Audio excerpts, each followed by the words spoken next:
to come along and say a few words. He was an absolute tower of strength on the Globalization and Global Poverty Policy Group, which I chaired, which was set up by David Cameron.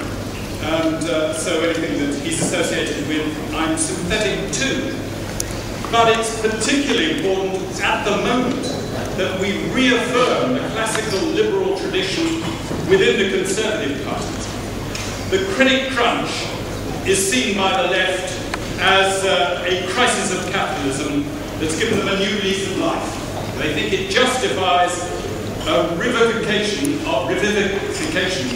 of their desire to control, to own, to influence everything and to put the state above everything. They say the market apparently failed during the credit crunch, and therefore the whole idea of free market economics and freedom is somehow impugned.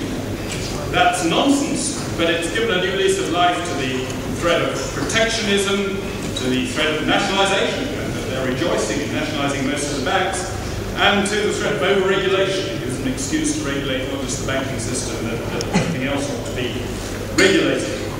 They base it all, of course, on the myth that the credit crunch was due, the first case, to greedy bankers. Well, of course banks are greedy. Banks have always been greedy.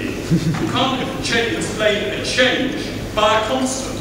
You can't explain a sudden, unexpected event by something that's always been there. So then they go on and say, well, it was due to deregulation. Actually, if you look at the Financial Services Act, it gave more power, bigger budget, more people regulating the banking system than we've ever seen before. It wasn't a failure of lack of regulatory power, but abuse, a failure to use or abuse of regulatory power. So we need to reaffirm that and reaffirm the virtues of classical liberalism, of free markets, of the minimum, not the total absence, but the minimum of state regulation and control.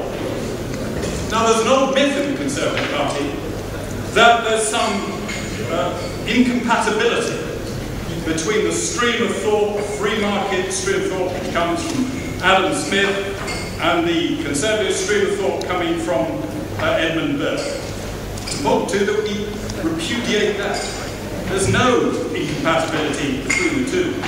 In fact, I came across a quote from Adam Smith the other day where he said that Edmund Burke was the only person who, without communication between them, agreed with everything he had to say on these topics, on economic topics, exactly and in every way. So the two tendencies within the Conservative Party are compatible and can be free market, classical liberals, as well as believing in the institutions, the evolved institutions of the state by which Edmund Burke put great store.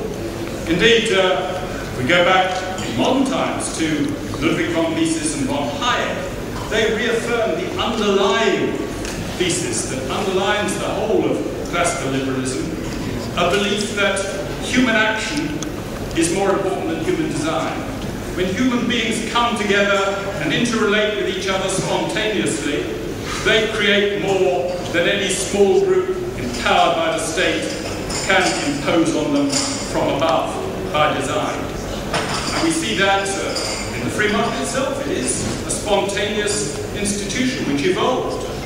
It needs, of course, some powers of regulation and enforcement to uphold property rights, and that comes through the institutions of the state. But in this country, we're lucky that even those institutions, involved by trial and error, and have therefore a natural authority without needing to rely on too much coercion and top-down central control. So as conservatives, we should be looking back to our roots in classical liberalism, in Edmund Burke as well, and reaffirming them to deal with the problems of tomorrow.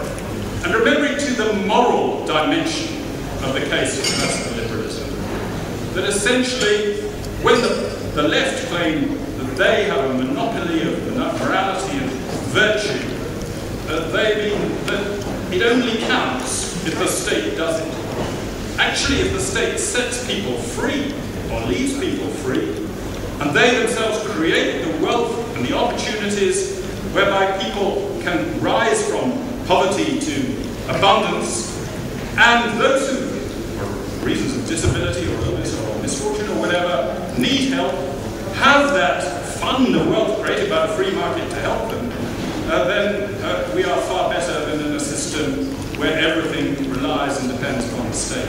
So we really have to look at the evidence of experience to see that a free market, free enterprise, free institutional system is one which is morally superior as well as economically superior. Therefore, I wish progressive conservatism all strength in the future in reaffirming this tradition within the Conservative Party and within the country, and to deal with the problems that we will have to face in the coming years.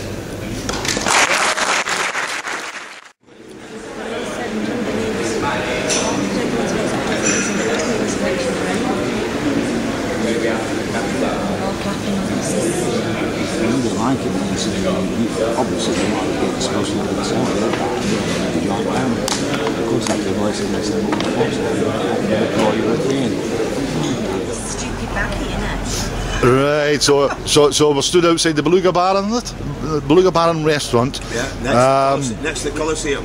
Yeah. The Bastille. Yeah, well, Simon Clark from Forest. From Forest, yeah, is and the safe and from Velvet Glove. Velvet Glove Iron Fist. That's the one. David Hannan, member of the European Parliament. Dan Hannan. Anyway, and the Save Our Pubs group. Save Our Pubs group. Yeah. And who's the only one sat out having a cigarette?